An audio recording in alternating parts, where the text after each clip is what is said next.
ini adalah Honda Odyssey tahun 2012. Nah, kalau lihat dari velgnya ini udah facelift yang terakhir. Jok kulitnya mewah banget, kemudian ada sunroof juga. Jadi armrestnya bisa dikeluarin, keren banget ya. Jadi bangkunya bisa, nggak usah kalian yang lipat. Nah, dia punya transmisi 5 percepatan otomatis. Di bawah sini dia melintang penggerak depan, speedometer, instrument clusternya lah. Jadi dia stylenya kayak 3D. Ini juga dapat yang adjustable ya, armrestnya tingginya ya, sesuai dengan kebutuhan kita. Armrest tengahnya pun bahkan bisa dilipat ya. Halo Sobat Koko Mobil, welcome back to Surabaya Series. Kembali lagi dengan Koko, Timothy Rubino.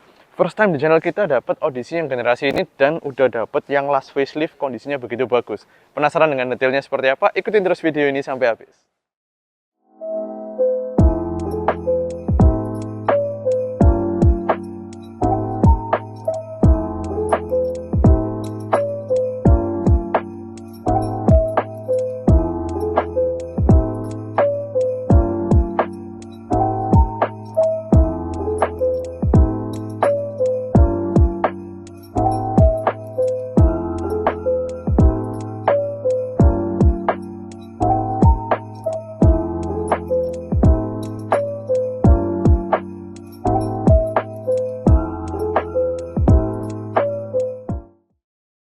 Oke, ini adalah Honda Odyssey tahun 2012 ya. Jadi generasi ini tuh terkenal banget di Indonesia. Koko lupa terus terang mulai tahun berapa, karena dia punya generasi pertama, tapi generasi kedua inilah yang paling sukses tanda kutip di Indonesia. Bahkan generasi selanjutnya yang di 2014 awal itu keluar, itu juga nggak sesukses generasi sebelumnya yang kedua ini. Nah, kita lihat yuk keliling.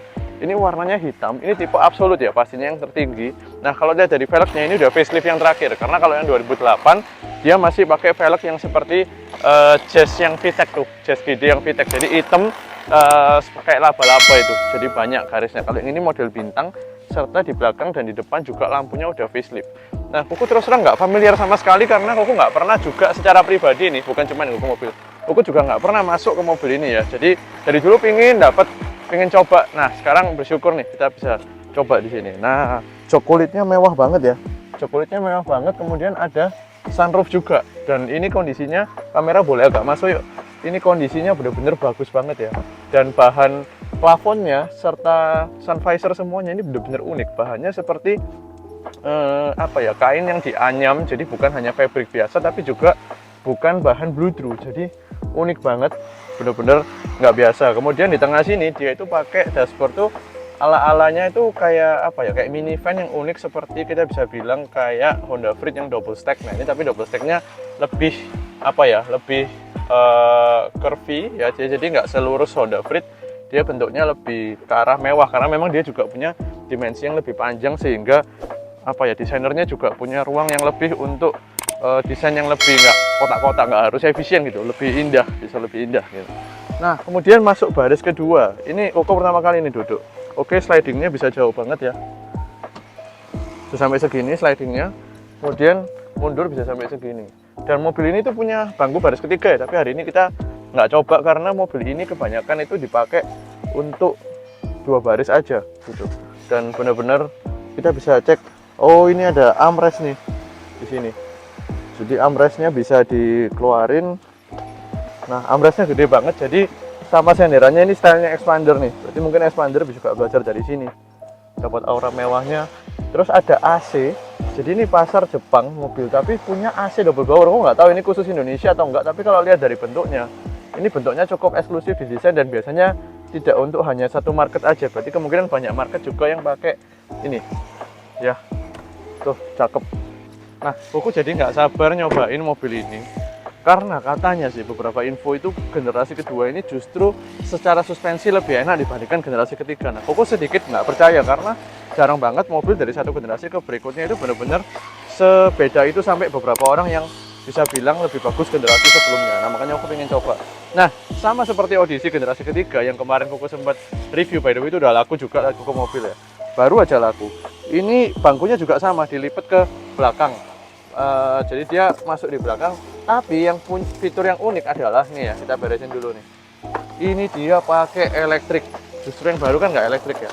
Ini dia pakai elektrik, tuh keren banget ya. Jadi bangkunya bisa, nggak usah kalian yang lipat. dan dapat bagasi gede banget ya. Jadi bagasinya dalam dan gede banget, ada beberapa koper bisa masuk di sini. Serta kalau mau lipat, waduh, ini bahkan lebih canggih sungguh dibanding yang generasi sekarang. Generasi sekarang masih harus tarik-tarik. Tuh, jadi gampang banget, makin mudah ya. Kita beresin dulu nih barang-barangnya.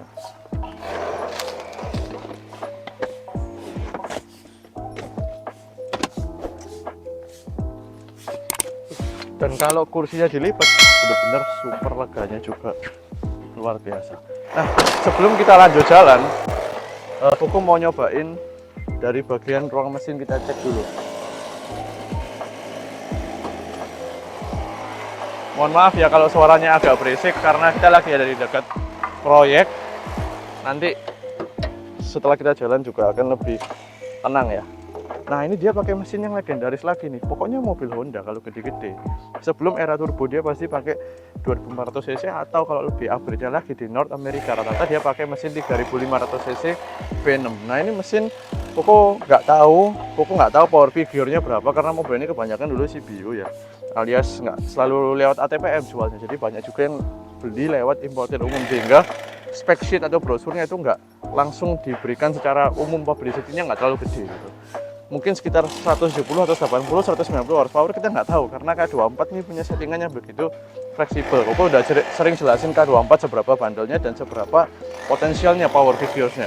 Nah, dia punya transmisi 5 percepatan otomatis. Di bawah sini dia melintang penggerak depan, dan ini baut-bautnya semua aman, tidak ada yang dikenteng. Jadi mesinnya bisa kita bilang ori, tidak bekas tabrak, serta tulang-tulang di depan juga kondisinya bagus semua. Nah, sekarang kita coba jalan. Apakah benar generasi ini bisa lebih enak bahkan dibanding generasi yang lebih barunya?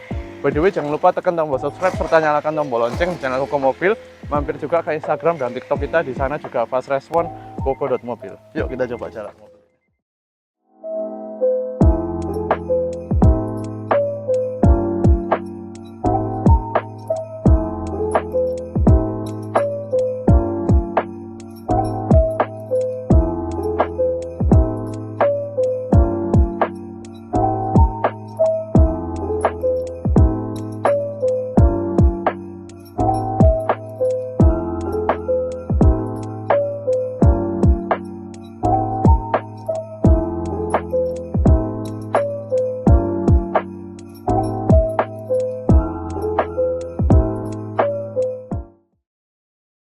Oke, kita udah di dalam electric seat ya.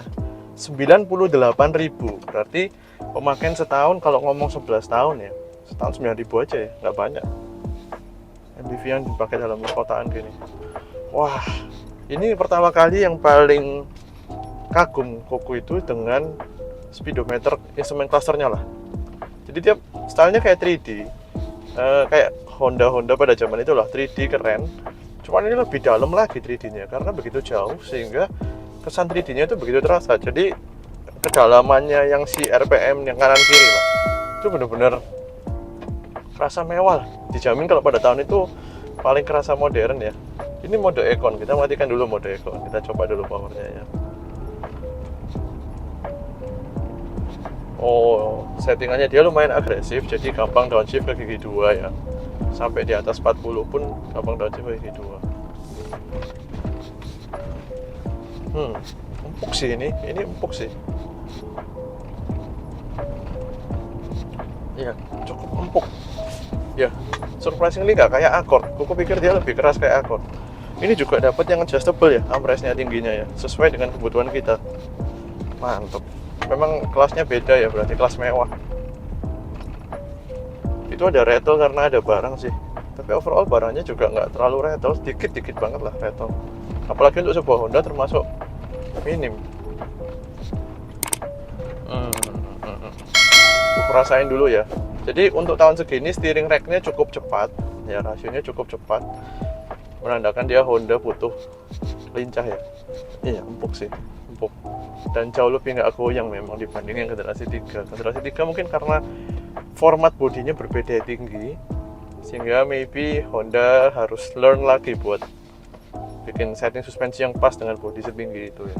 Di sini enak, karena ini kan lebih rendah jauh, kesannya lebih kayak sedan, kayak station wagon lah, bukan MPV. Empuk.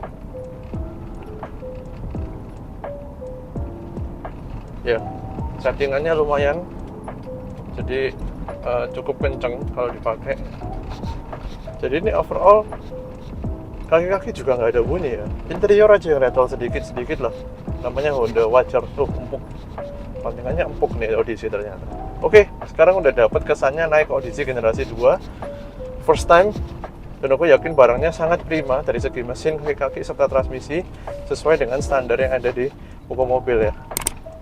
Cakep nih barangnya. Jangan lupa titip jual di kita seperti pemilik Odyssey 2012 Absolute dengan kilometer 9.000 per tahun, warna hitam ini gratis tanpa biaya. Nanti kalau mobilnya laku cukup bantu-bantu kasih kita success fee. Kalau enggak, 0 rupiah, kita nggak akan pernah tagih speser pun. Mau jual sendiri mau apa silahkan. Gitu. Cakep, mobil MPV yang mewah pada masanya. Armrest tengahnya pun bahkan bisa dilipat ya, cuman ini kita nggak lipat karena ada barang-barang nih, bisa dilipat ya, berarti kelihatan tuh. Oh iya, bisa dilipat. Wah, keren sih. Ini MPV mewah yang harganya sudah terjangkau, perawatannya juga harusnya masih oke ya, karena part-partnya seperti mesin K24 itu banyak banget dipakai di Indonesia. Kaki-kaki juga pasti ada lengkap. Jadi buat sobat yang pengen dapetin kesan MPV mewah udah last facelift, harganya sangat terjangkau. Berapa kok? Cek aja di kolom deskripsi. Tempat penyimpanannya juga banyak, ini cocok buat bawa anak-anak nih. Ini ada STNK, pajaknya 5,5, wajar banget ya, nggak mahal. 5,5, cakep, warna hitam ya, 2012 bener. Oke, itu aja di video kali ini. See you next time, bye bye.